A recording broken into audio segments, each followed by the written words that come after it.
Hi, I'm Tori Hageman, and I started painting pretty late in life, 8 years ago, and a couple of years ago I felt led to start a YouTube channel, which was way outside my comfort zone.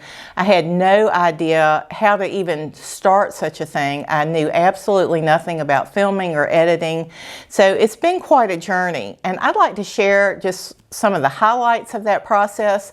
I'm not going to go into specifics on how I edit and film, but rather just give you an overview of some things that you might expect to happen if you start a YouTube channel. I don't have an agenda with this. I'm not trying to talk you into starting one. I'm not trying to talk you out of starting one, but I'm not going to sugarcoat it either. And I think there's a lot of hype out there, in my opinion, on YouTube about how you can quit your job in 60 days and you're going to be a bazillionaire and you're going to, all this amazing stuff is going to happen, and it has happened for a handful of people. There are true accounts out there. If somebody puts 2 videos out and one of them goes viral and the rest is history, but for most of us it's a long, slow process with a ton of work. So I just want to kind of share what that looks like. I'm going to pretend I'm talking to a friend who may be an artist, maybe not, who's considering starting a YouTube channel, and they just kind of want to know what is it really like.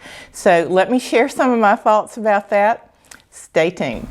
So I would say the first thing that came as a bit of a shock to me was just the learning curve on how to do this. And I want to assure you that I don't want this to scare you off. I am not a techie kind of person, but I went to YouTube, and in the search bar, you know, how do you film YouTube videos? How do you edit YouTube videos? And it was a bit grueling. I had to learn just step by step. I'd watch a video, I'd try it myself, I'd watch a video, I'd run into a problem, I'd have to Google, how do you fix such and such a problem?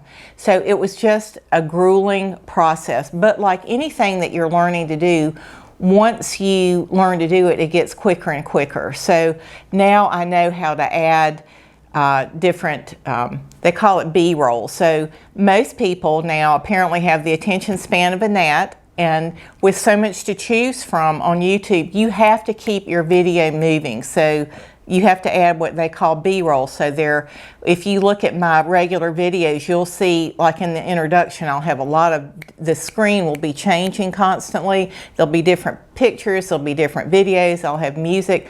I'm doing all that to try to keep your attention and keep you from turning off that video and going to something else. So that's, you know, that was quite a learning curve for me. But once you learn how to do it, even though the editing process is quite lengthy, I have easily spent a day or two just doing one video, editing one video.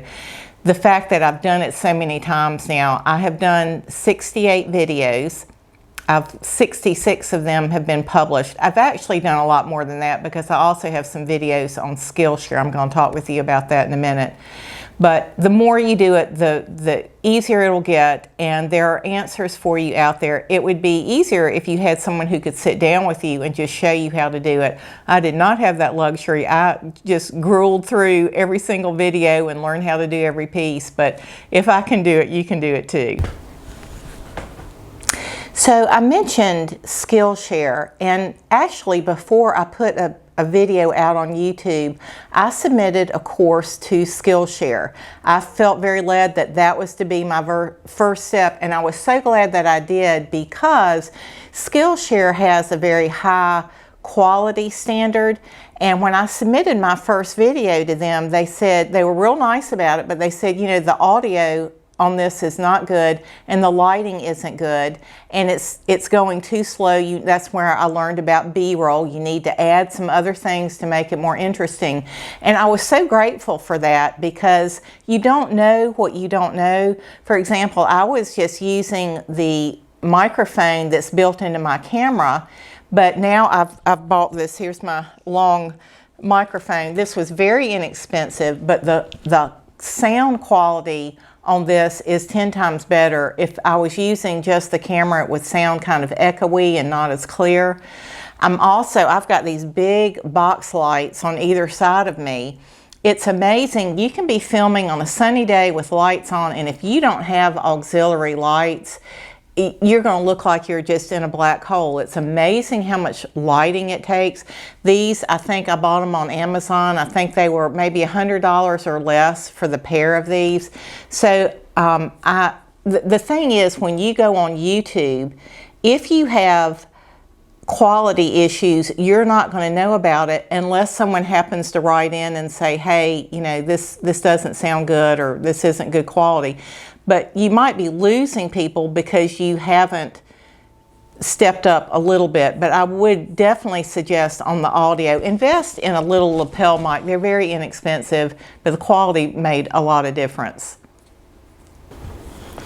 When I first started, and I'll kind of warn you about this, when you sign up with YouTube for your channel, the date that you sign up stays with your channel. So I signed up for YouTube a long time before I actually started posting videos.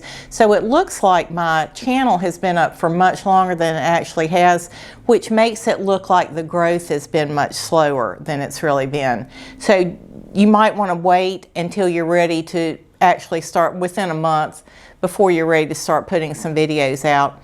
So when I first started posting, I was throwing out a video here and a video there. I'm an interior designer, so that's been my day job.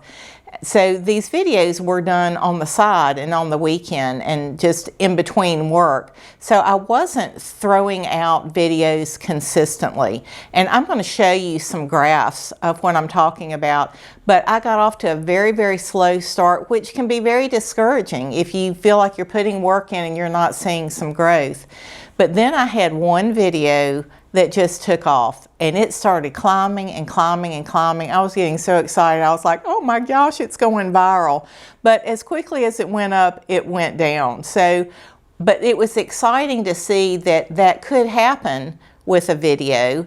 So that was very encouraging for me when it happened. But then I was still in this mode of posting infrequently, and I'm going to show you a graph where it was a long time until the following year, in the fall of 2023, I got serious about posting very frequently, and it was amazing what happened. Once I started posting, well, in the month of October, I tried posting a video every day. I did not make that goal. I started making these videos back in September, just trying to make them in advance, but it had typically taken me a full week to do a painting, to film it and edit it and get it posted, and every bit of a week. So trying to post more frequently was a real challenge for me, but I did see that I could kick it into a much higher gear than I had been. It's amazing if you set a goal for yourself, and if you want it badly enough, what you can do. But it was during that month of posting that I started, all of a sudden, my subscriber count started going up, my views started going up, and it's like the channel started getting some momentum. Even just last month, I could go a week without posting, and every day I went on, there were more and more subscribers, there were more and more views. It's sort of like a snowball. Once you can get it rolling, but you've got to get enough consistency to get that ball rolling. So if you're not seeing any growth, I would suggest that you start posting more frequently. I strongly suggest that you post quality, though. I wouldn't start putting out a lot of garbage just to get something, because people are going to get really turned off to that. So post quality, post as often as you can. But if you're not seeing growth, I would say you're going to have to start posting more frequently. Roll up your sleeves. This is a screenshot of the back end of my YouTube channel. Do you see that big blue spike? That was the one video that I posted soon after I started on clouds that I thought was going viral. And you see how quickly it went back down. But then look at this long stretch of basically no growth from the summer of 22 to the fall of 23. That's when I got serious about posting more regularly, and things really began to happen. My subscriber count had been in the 300s for over a year. Once I began posting more regularly in the fall, it jumped to over 1,200 in 6 months. It's interesting to note that that one sky video has produced over 27,000 views, and over 40% of my subscribers came from that one video. I've watched a lot of informational YouTube videos about how to build your channel. And one thing they will all tell you is you have to identify your specific niche. You can't have too broad of subjects on your channel. For example, you put out a gardening video this week, and next week about taking your dog to the vet, and the next week about refinishing a piece of furniture. The YouTube algorithm is trying to identify who your target audience is, but if you're just like a squirrel and you're all over the place, it's never going to be able to pinpoint where that goes. Now, once you become famous and you have 1 million subscribers and you want to branch out, you can do that. But when you're just getting started and you're trying to let YouTube know what you're about, it's really important to stay focused. You could do, say, lawn care and lawn equipment, things that are related, but I wouldn't stretch yourself too far past that. And another recommendation that I've heard that I think makes a lot of sense, instead of doing multiple channels at one time, do one channel, do it well, grow it. Once it gets up and rolling, then you can start a second one. So this is kind of an odd thing that happened with me. So I like to paint. So when I first started painting, I thought that I was going to be primarily a landscape painter. One of my interior design customers did a show for me pretty early on, and to my surprise, 75% of my paintings that sold that day were florals. So I thought, well, if I'm going to sell paintings, and if that's the plan down the road, that I'm going to move more and more in growing as an artist, I'm going to have to be responsive to what people are willing to buy. I love painting florals because I love using a lot of color, and that really gives me an outlet for that. But the funny thing that's happened with my YouTube channel, that video that took off is about skies. It's called, what is it called? The #1 mistake people make when painting skies and clouds. And that's the one that took off. So a lot of my subscribers came from that video, and you might be one of them, and thank you so much. But what I have found is that when I put out a video on skies and clouds, I feel like YouTube is pushing that out to more people, and I get a lot of growth. But then I put out a video on florals, and I don't get nearly the growth from that, with the exception of one. I have one video on florals that I did on hydrangeas that really took off. And I'm noticing that some of my larger paintings seem to be ones that also take off. But it's difficult to do a large painting that's going to take me a week, and trying to film that, I have to speed everything up so much. But if you want to give slower instruction, you know, that's when I try to stay small.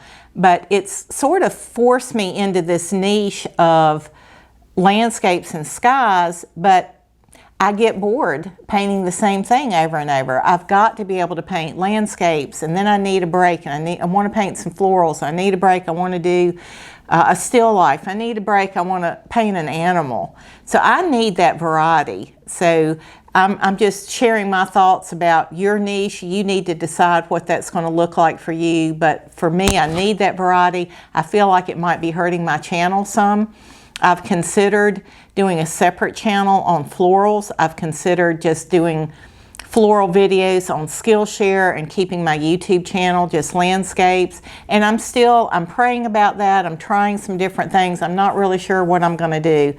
I don't want to offend my landscape subscribers by putting out florals if that's not something they're interested in, but yet I feel like most painters paint a variety of things, and I just need that for my soul to be able to have that variety. So you're going to have to kind of work through, if you're doing a channel for something that doesn't make you happy, it doesn't excite you, you're not going to want to stick with it in the long run. So I'm having to watch over my emotional health with this, not just looking at the subscribers. Some people just go after the subscribers, but I've got to do something that works for me as well. So those are my thoughts on that subject. Now I want to share with you a little bit about the emotional toll of this.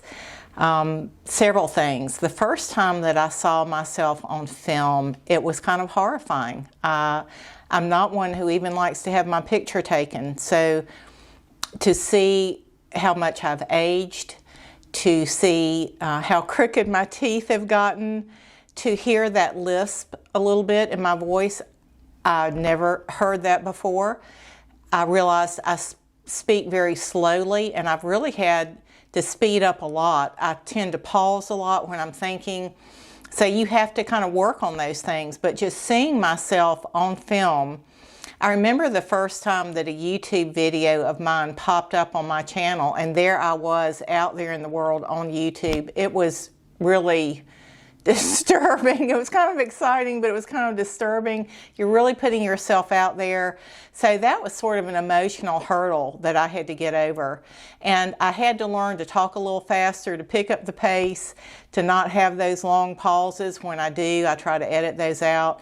So that was kind of a little bit of a shock. The other thing is just battling discouragement. It takes so much work to do a video. It's really hard to appreciate it if you've never done one. You know, how could it take you 4 hours to edit something that's 2 or 3 minutes long? I don't know how to explain it. It just does. Until you get into it, you'll see what I'm talking about.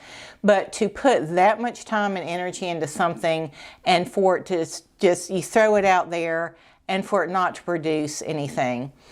And my channel is still not monetized. So it used to be you had to have 1,000 subscribers and 4,000 watch hours. They've reduced that down now to 500 subscribers and 3,000 watch hours.